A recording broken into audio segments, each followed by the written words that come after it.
A ver, bien, pues si hay preguntas, adelante. Buenas noches o buenas tardes, bendiciones a todos mis hermanos. ¿Qué tal está Bueno, la familia, Félix? pastor, quiero aprovechar el momento para a Abby, a Estefanía, Sí, Dios la bendiga, mi hija, qué bueno. Gloria a Dios. Qué bueno. y darle gracias a Dios. Bueno, ustedes conocen la situación que viví en enero. Mi Ajá, esposa 12 días en UCI, pero el Señor le plació qué hoy bueno. tenerla con nosotros. Estuvimos orando, sí. Gloria a Dios. Amén. Adelante con La, la pregunta. más que una pregunta, pastor, es la necesidad de que se está viendo, sobre todo ahora, mucho la creciente de vamos a decir, el tema de los calvinistas, que hablan mucho, mucho ahorita acerca de que si la salvación no se pierde. Y entonces he visto vamos a decirlo así, con dolor en las redes, personas que caen en esto, creyentes que caen en esto, y es como que se apoyaran vamos a decir, esta herejía. Y a veces uno le escribe y trata de enseñarles, pues, que esto es una herejía, pero las personas parecieran que estuvieran, o algunos creyentes que estuvieran como ahí, sumergidos ahí, como que no quisieran abrir los ojos. Y es Mm. sorprendente de verdad ese tema.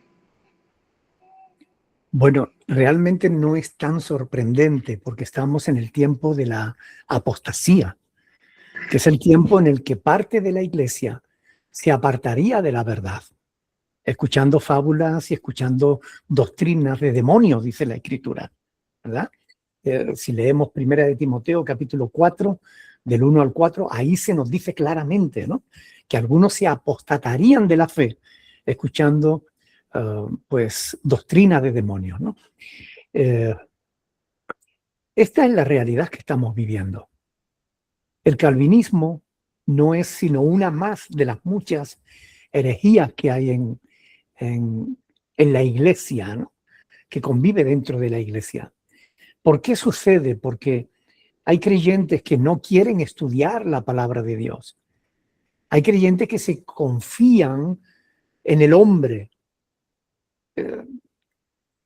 Ven a un hombre como John MacArthur, como Paulo Baza, como Michel Sugelé, como Miguel Núñez, como Juan Manuel Vaz, que parecen gente instruida, gente que ha leído, que ha estudiado, y confían en ellos. Y no se dan cuenta de que la Escritura dice claramente: maldito el hombre que confía en varón, ¿verdad? O sea, no es en el hombre, en la palabra humana. Ustedes no tienen que confiar en mi palabra, porque yo soy un hombre. Ustedes tienen que confiar en la palabra de Dios.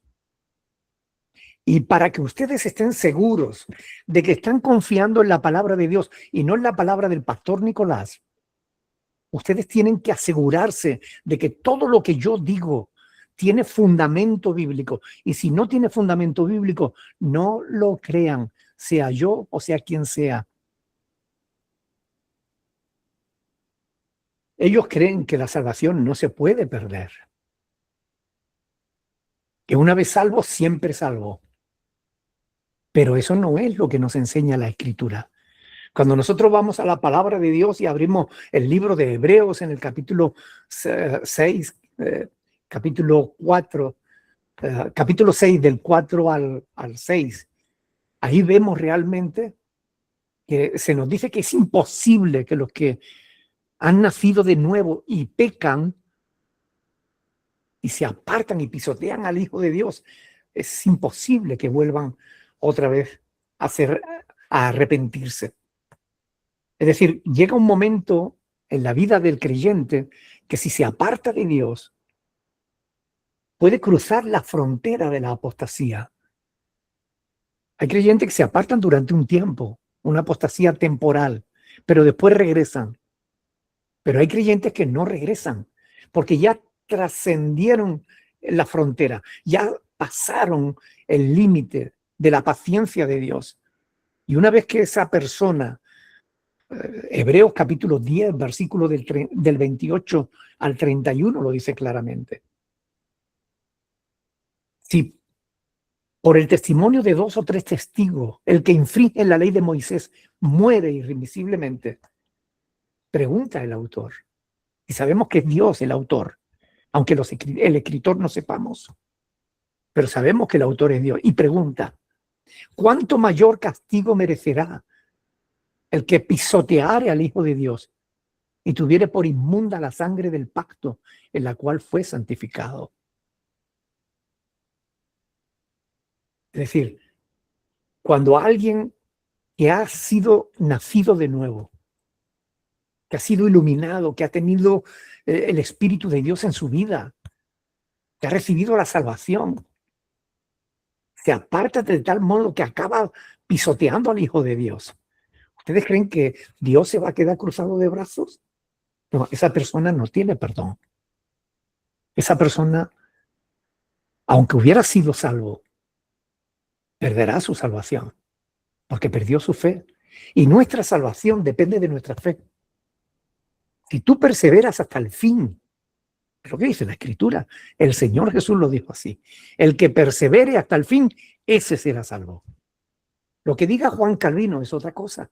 Lo que digan los calvinistas, los reformados, es otra cuestión. Pero, ¿qué dice la palabra de Dios? La palabra de Dios dice que tú tienes que mantener tu fe hasta el final. Si no, creíste en vano. No dice que no es que no creyera, como dicen los calvinistas. No, si alguien deja de creer es que no creyó nunca. No, eso no es lo que dice la palabra de Dios. La palabra de Dios dice que si alguien abandona la fe, es porque realmente apostató. Cuando alguien abandona la fe, es que creyó en vano. No es que no creyera, creyó, pero en vano. Es una fe que no lleva fruto, que no le salva. ¿Por qué? Porque no permaneció en la fe. Porque esa fe se le agotó, se le perdió. Entonces, cuando nos encontramos con este tipo de cosas, tenemos que ir siempre a las Escrituras. No importa cuántos títulos tengan los hombres, no importa lo aparentemente intelectual que parezca, no importa. Lo que importa es qué es lo que está escrito, qué dice la Biblia, qué dice la palabra de Dios. Eso es lo único importante. Porque si la palabra de los sabios es diferente a la palabra de Dios, ¿qué palabra será la que debamos creer? ¿La de los sabios o la de Dios? Yo prefiero creer la de Dios. ¿Y tú? Muy bien, gloria a Dios. Rocío. Bendiciones, pastor y hermanos. Igualmente. Bueno, así que yo más o menos estaba con el hermano Félix sobre eso. Pastor, una cosa, los que van a las iglesias, a esas denominaciones, a las sectas, mejor dicho, Dios es amor, pare de sufrir, muchas otras que hay, también las asambleas, porque se parecen mucho a todas esas. Son nuestros hermanos, están pisoteando la sangre de Cristo al conocer la palabra y hacer lo que esas denominaciones hacen. Tengo dos preguntas, pastor. Si usted quiere lo dejo y me responde esa. Ok, vamos a responder primero esta y después hacer la otra. Muchas de las personas que están en esas iglesias o en esos grupos religiosos lo están por ignorancia, porque muchos de nosotros estuvimos en grupos que ahora nos damos cuenta que nos enseñaron mal, ¿verdad? Y no es que no hubiéramos nacido de nuevo, simplemente es que no teníamos toda la información necesaria. Entonces, nuestra cuestión no es juzgar, es decir, bueno, pues todos los de pare de sufrir son incrédulos o son no nacidos de nuevo o son condenados o no son mis hermanos. No, porque dentro de pare de sufrir Seguro que hay gente sincera, aunque esté sinceramente equivocada, pero hay gente sincera. Y lo que tenemos que hacer es orar por ellos para que Dios les dé luz, para que abra sus ojos, para que puedan ver la verdad, para que salgan de la oscuridad. Porque hay creyentes que viven a media luz. Tienen una cierta luz, pero no toda la luz que necesitan. Entonces, tenemos que orar por ellos y en la medida en la que podamos, hablarles, tratar de arrojarles luz. Y dice la palabra de Dios, lámpara es a mis pies tu palabra y lumbrera a mi camino. Así que cuando le damos la palabra de Dios a alguna de esas personas, le estamos dando luz para que conozcan la verdad. ¿Ok? Gracias, pastor. Una pregunta un poco personal y también muchas veces nos pasa todo en muchas familias, ¿verdad? Pero yo digo esto, nadie que nació de nuevo, es imposible que no tenga la necesidad de leer la palabra, empezando por ahí, que no lea la palabra, no se puede llamar cristiano. No, usted me va a contestar, que es el que a usted le estoy haciendo la pregunta porque sé que más sabe, ¿verdad? Pero tampoco que participe de Santa Cena, tampoco que tenga la necesidad de reunirse, aunque sea a través de una pantalla con otros hermanos, a escuchar la palabra, ni de escuchar un sermón, ni de escuchar una enseñanza. ¿Usted qué me dice a eso, pastor? Gracias. Bueno, en verdad no todos tenemos la misma necesidad, ¿ok? Conozco creyentes que son verdaderos creyentes, nacidos de nuevo, pero no sienten esa necesidad de estudiar la palabra de Dios como la estudiamos otros, ¿no? Porque yo he llegado a amar el estudio de la palabra, para mí es un deleite. O sea, yo paso horas en oración y en estudio de la palabra y muchas veces mi mujer me llama 4 veces para comer, ¿no? Y la comida se enfría esperándome, porque estoy metido dentro del tema y no me quiero salir, ¿no? Sin embargo, mi mujer misma, ella no tiene la misma necesidad que yo. Yo me levanto por la mañana, la veo a ella leyendo su Biblia, pero ella lee la Biblia un rato, ora, y para ella ya está satisfecha. Pero yo no, yo necesito mucho más, ¿no? Entonces, no todos tenemos la misma necesidad. Ahora, una persona que de verdad ha nacido de nuevo, si no se interesa por orar nunca, por leer la palabra nunca, por asistir a la iglesia nunca, entonces hay que dudar de que realmente haya nacido de nuevo. Porque el Espíritu Santo nos redarguye y nos insta, nos muestra la necesidad que tenemos de fortalecer nuestra fe. ¿Okay? Y la oración es fundamental. Y la lectura de la palabra es fundamental. Puede que tengas más o menos necesidad, pero alguna tiene que manifestar. ¿Okay? Muchas gracias, pastor. Ha contestado usted mi pregunta. Muchas gracias. Dios lo bendiga. Igualmente, de nada, mi hermana. Igualmente. Donde dice Hebreos 12, 17. Está hablando de Saúl, ¿no? Que vendió su progenitura. Dice, porque ya sabéis que aún después deseando heredar la bendición, fue desechado y no hubo oportunidad para el arrepentimiento, aunque lo procuró con lágrimas. Uh-huh. Eso es lo que no, o sea, Dios no permitió su arrepentimiento, no lo aceptaron porque yo tengo conocimiento de que yo me arrepiento, el Señor me perdona, ¿no? Pero no me libro de las consecuencias de lo que ya hice.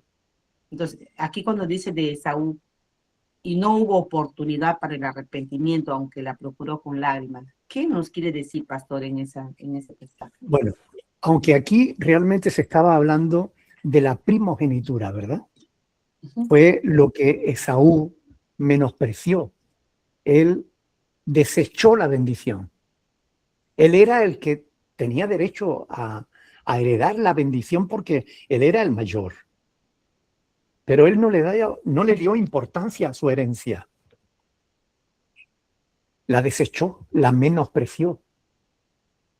Y Jacob, su hermano, la aprovechó. Jacob era un aprovechado. De eso es de lo que está hablando ahí. ¿Ok? Pero en su contexto, si leemos el texto, en realidad, de lo que está hablando es que realmente tenemos que mantenernos en santidad porque no podemos menospreciar las cosas de Dios. No podemos menospreciar las bendiciones. Es de lo que está tratando ahí la palabra. Porque si la menospreciamos, va a llegar un momento en el que no va a haber posibilidad de conseguir esa bendición otra vez. Es justamente lo que yo estaba hablando en el capítulo 6 de Hebreos. Si ustedes leen ese pasaje, Hebreos 6, del 4 al 6, dice que llega un momento en el que cuando uno recae, es decir, cuando uno vuelve otra vez a la vieja vida, después de haber tenido al Señor en su vida, uno menosprecia a Dios y se va al mundo de nuevo, es imposible que sea movido a arrepentimiento. Que estaría pisoteando otra vez. ¿Qué va a hacer Cristo? ¿Morir otra vez por esa persona? Porque menospreció su salvación. Ahora, ¿qué tiene que hacer? ¿Volver a morir a Jesús? No, Jesús no va a volver a morir por él. Quien menosprecia la salvación, la pierde. Entonces, es una exhortación a no menospreciar las bendiciones de Dios, porque son tan importantes que debiéramos apreciarla por encima de todo lo demás. Quedó claro. De nada. Gracias. Después de la apostasía definitiva, no hay posibilidad de volver atrás. ¿Okay? Walter. Gracias. Buenas noches, hermano. ¿Cómo va? Bendiciones a todos. Pastor, le quería hacer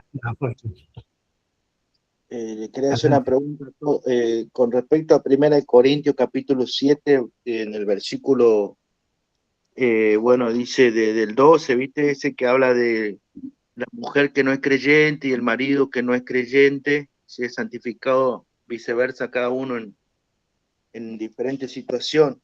¿Eso tiene que ver algo con el tema del matrimonio o no? Porque sí. Todo el capítulo 7 tiene que ver con eso.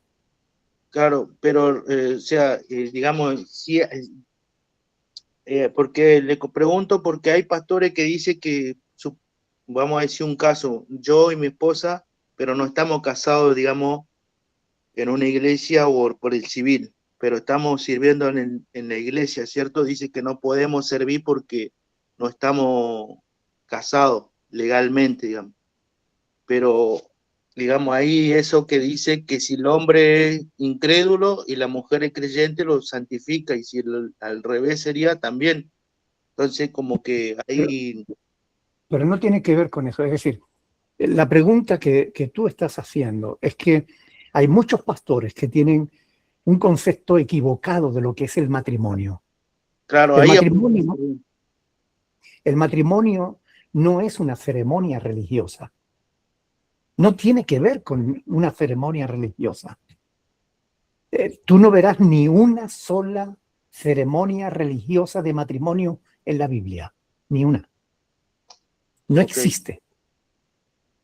El matrimonio en la Biblia es la unión de un hombre y una mujer que se unen para formar una familia. Por tanto, dejará, Génesis 2:24, por tanto dejará el hombre a su padre y a su madre, se unirá a su mujer y serán una sola carne. ¿Qué es lo que hace el matrimonio? La unión sexual entre un hombre y una mujer. Ese es el matrimonio. Si tú estás unido a tu mujer, tienes un compromiso con ella. ¿Quién dice que tú no estás casado? Quizás a los ojos de las tradiciones humanas, no. Pero aquí no importan las tradiciones humanas, lo que importa es la palabra de Dios. A los ojos de Dios, tú estás casado con tu esposa. Aunque no hayas hecho ni siquiera una ceremonia civil. No te digo ya religiosa, aunque ni siquiera la haya hecho civil. Hay quien equivocadamente dice, no, están en concubinato. Oiga, no, mire, una concubina es cuando un hombre tiene su esposa y además tiene una amante. La amante es una concubina. El concubinato no tiene nada que ver con la unión de un hombre y una mujer, que están juntos, que forman una familia, que tienen sus hijos, se aman, se respetan el uno al otro. Eso es un matrimonio a los ojos de Dios. ¿Ok? Lo que diga la sociedad es una cosa. Lo que dice la palabra de Dios es otra. Les pongo un caso. Ujú. Vayamos a Génesis capítulo 24, por ejemplo, ¿no? Génesis capítulo 24.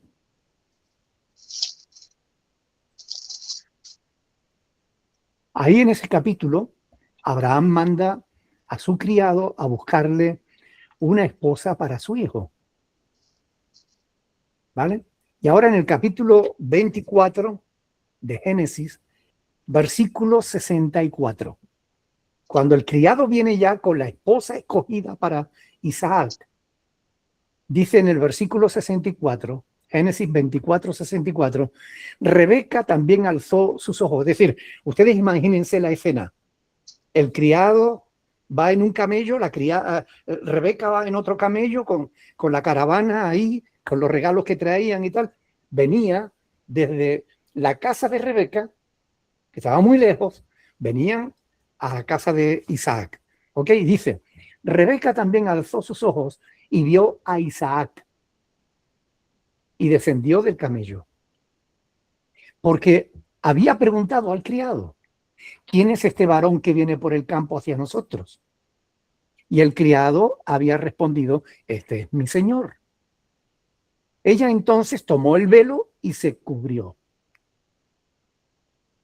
Entonces el criado, este gesto de cubrirse con el velo, es un gesto en el que ella está diciendo, soy tu esposa.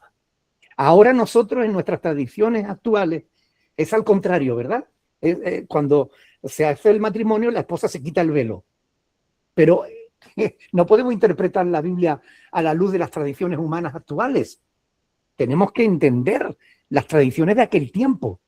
En aquel tiempo, las vírgenes, las jóvenes vírgenes, iban con el rostro descubierto.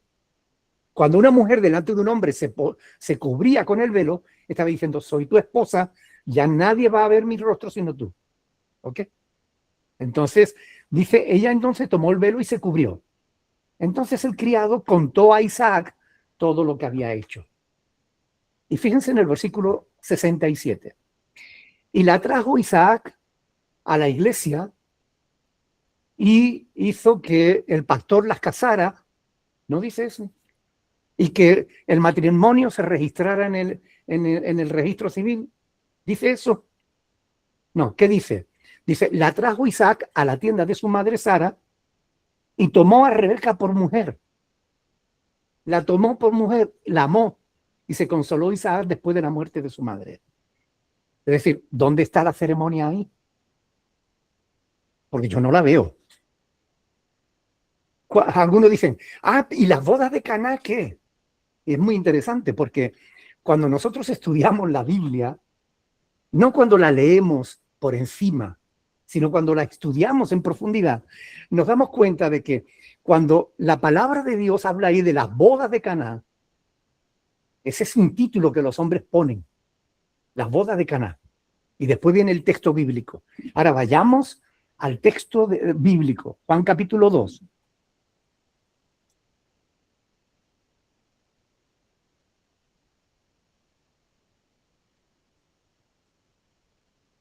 ¿Ve? Encima del capítulo pone la boda de Caná. Y en el versículo 1 dice, al tercer día se hicieron unas bodas en Caná de Galilea. Ahora, cuando tú pulsas sobre la palabra bodas y escudriñas qué significa bodas en la Biblia, dice es matrimonio, boda. Pero en el original lo que significa es banquete. Es decir, la boda consistía en un banquete. La boda no era una ceremonia religiosa. La boda era un contrato que se hacía entre dos familias. Cuando alguien estaba interesado en tomar una chica, o cuando los padres pactaban los matrimonios, porque los matrimonios antes se pactaban, ¿verdad? Y los padres decían, bueno, pues quiero a tu hija para esposa de mi hijo. O mira, quiero que a tu hijo como esposo para mi hija. ¿Ok? Entonces se pactaban.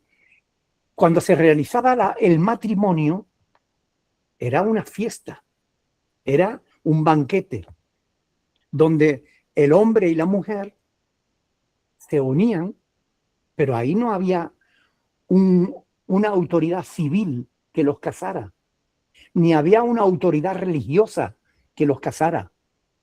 Había dos familias que hacían un contrato, un pacto matrimonial y ya está. ¿Ok? Por tanto, no podemos interpretar la Biblia a la luz de nuestras costumbres actuales. Tenemos que estudiar la Biblia a la luz del contexto histórico que nos está relatando. Entonces, un hombre y una mujer que se unen sexualmente hablando, es decir, que mantienen una relación sexual, a los ojos de Dios están casados. Y mire, esto es tan así que les voy a mostrar un pasaje que les va a hacer pensar. Primera de Corintios, capítulo 6, versículo 16.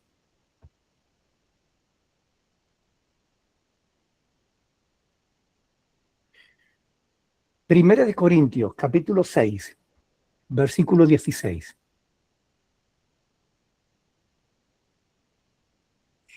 Ahí Pablo está hablando de que no debemos tener comunión con Cristo y con los ídolos, ¿verdad? Está hablando de que o somos fieles a Cristo o somos fieles a los ídolos, pero no podemos estar entre dos aguas. Y dice en el versículo 16, ¿o no sabéis que el que se une a una ramera, un cuerpo es con ella? Porque dice, los dos eran una sola carne. Y es muy interesante porque ahí nos está citando Génesis capítulo 2, versículo 24. Y serán los dos una sola carne. Es decir, cuando un hombre se acuesta con una ramera, a los ojos de Dios se está casando con ella. Yo recuerdo en alguna de las conferencias que he dado por ahí, cuando he leído este pasaje, me han dicho, oh, pastor, entonces, ¿cuántas veces me he casado yo? Y yo le digo, bueno, eso es cosa tuya, no es cosa mía. Mi responsabilidad es enseñar la palabra de Dios.